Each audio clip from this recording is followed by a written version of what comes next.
The puppet scene in Houston has grown into other theater companies using puppetry in their plays, maybe in smaller roles. It's also other theater companies have started producing puppet shows. Having seen puppet scenes in other cities, I wouldn't say that Houston has a super strong puppet scene, but it definitely has a scene now. I mean, when we started, there wasn't a scene. I guess we did our first puppet show as a kind of a group, a collective in 1995. And back then there was no other puppetry in Houston except Greg Ruhe doing Puppet Pizzazz. I too was guilty of thinking that puppets were just for children. But then once I got more exposed to the world of puppetry, then I realized there was such diversity out there.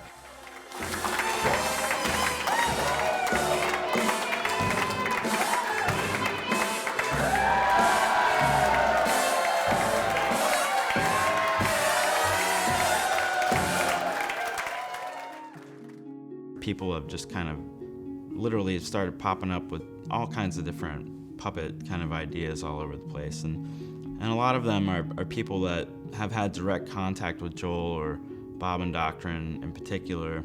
My theater background started when I just started doing shows and then just started to build my experience from there. I would never have discovered if I had just kept writing short stories or, you know, done that standard kind of writing, and started Bobbindoctrin Puppet Theater in 1996. You know, My Cold Dead Fingers was originally going to be kind of a zombie story, and the more I kept playing with the characters who were in the story, the more like the characters started to inform the story. Before I even knew what the play was, I knew I wanted to create an environment where the most radical of right-wing thinking was the reality of this world. This type of like apocalyptic right-wing religious zealotry is just the strongest refutation to reality I can think of. You know, and such a rejection that you can't wait for it to all end, to see everything burn. Wow.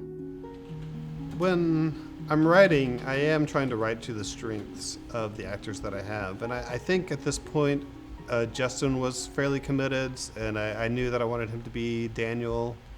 But now, you are a Jew for Jesus. That makes you a super Hebrew in God's eyes. And you're the last one we need. You're gonna do it. You're gonna bring about the end times of hallelujah. End times? Is that something we want necessarily? Caleb, I want you to work on the awe thing. Yeah, what is that? That's like, oh, like he, like he doesn't like it. You know, it's sort of like, you know, it's like this thing that he doesn't like that he has to face. Okay. You know, he's being thrust in this hero situation, and that's how he like faces something that. Okay, because I was doing more of an oh, but it's more of a aw. Yeah, yeah. Okay. Yeah. Wayne, I want you to do MRB 1. Justin, I want you to do 2. But as, what is it, Katie? An Arab lady. The Arab lady? I want you to do an Arab lady. I think the character design is kind of one of the more important elements when dealing with a puppet show, because they're the actual actors. You have to think about what they look like, and the size and scale is important as to what they're related to. So normally, you know, a sketch is involved, some discussion of what it is that he's going for visually. I thought for this play, because a lot of religious puppet shows actually use hand puppets, that the hand puppets would be the way to go. We really wanted Josh to be like pale and vulnerable, and you know, we wanted him to have glasses too, to be a little bit, you know, bookish. And when we put that fro on his head, it just is exactly the kind of like vulnerable, nerdy. You couldn't ask for like a less heroic looking character. In you go, Neoprene. It's really amazing to just watch Katie Jackson work. She is constantly able to, you know, push her own visual vocabulary to like new areas. You know, she really is kind of endless in that ability to kind of create these characters and be able to execute the painting elements and stuff. She's just such a great, talented visual artist. I can call her up and, she'll come down to the studio and just help us with the nitty-gritty, grunt work of getting these puppets together. And it's a lot of work. It's a lot of work. Each puppet is, dozens of man hours to get them together. And as the strange lens, could you just slurp and enjoy the blood longer? Sure. Because I really want the slurping to go, and then to have the Hebraic stuff. Right. I tried to pull it out a little longer, but you want more? A little more, yeah. Basically your cue to start your line is when you see the Hebraic stuff come up.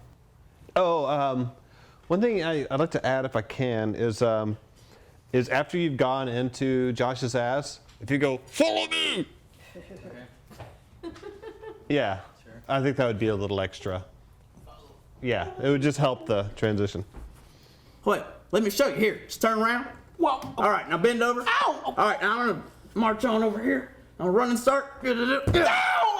Ow! First time. Ow! Second time. Third time's charm. Ow! Ow! Oh, in my ass. Follow you. Okay.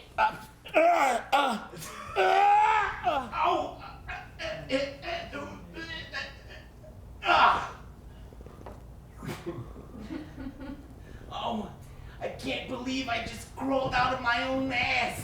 Can we do that one more time from the beginning? And I want the Josh business to be quicker.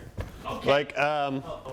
He comes through, and then he comes through, and he almost gets away. Then he's like, oh, and maybe we can do another sucking sound, and then it's oh, and then Daniel, you're back. I can't believe I just crawled out of my own turkey. Yeah, and then you shake it off. Oh, I can't believe I. Okay. No, I like having you in the audience. If you're laughing like that, and it was a drama, that'd be a problem. But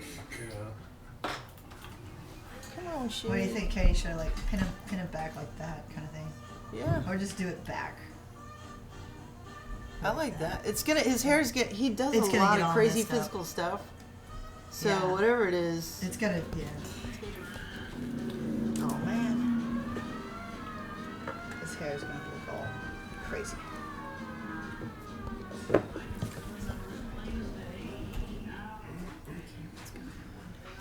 Okay.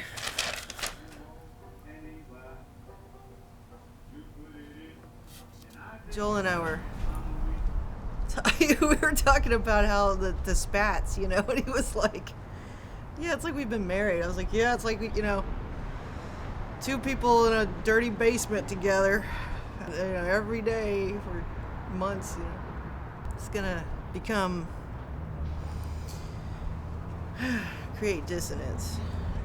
Yeah, it feels good. Everybody's excited about the show. People are into it.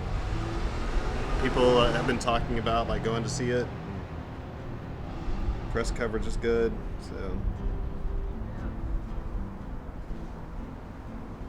can't wait to open it. I'm gonna go out and open it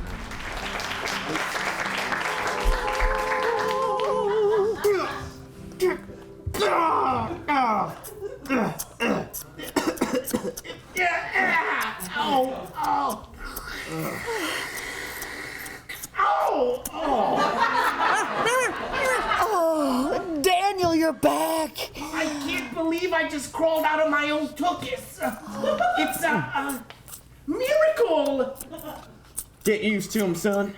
You're playing on Dog's team now. He clocked me in the head with a Bible, and I woke up tied to a motel bed. Oh, that's wonderful. Oh, he just talked to me. He talked and he talked and he talked and debunking lie after demon lie that kept me tethered to the moist, delicious hair pie. And then when my defenses were down, he showed me his.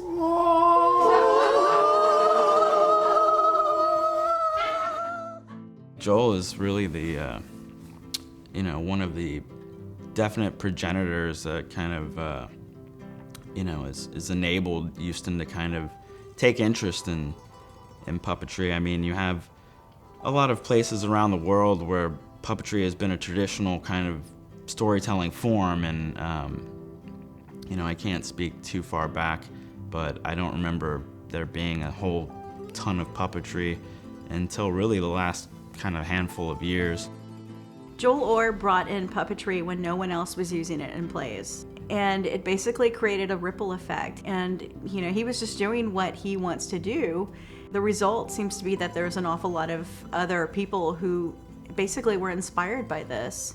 I think that there's nothing above you.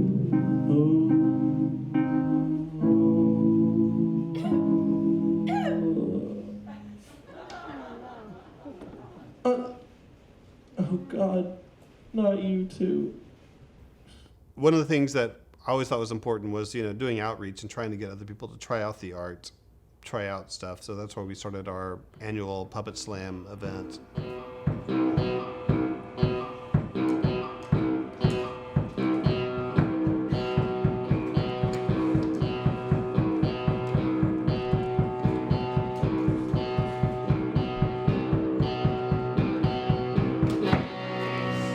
She's interesting to me.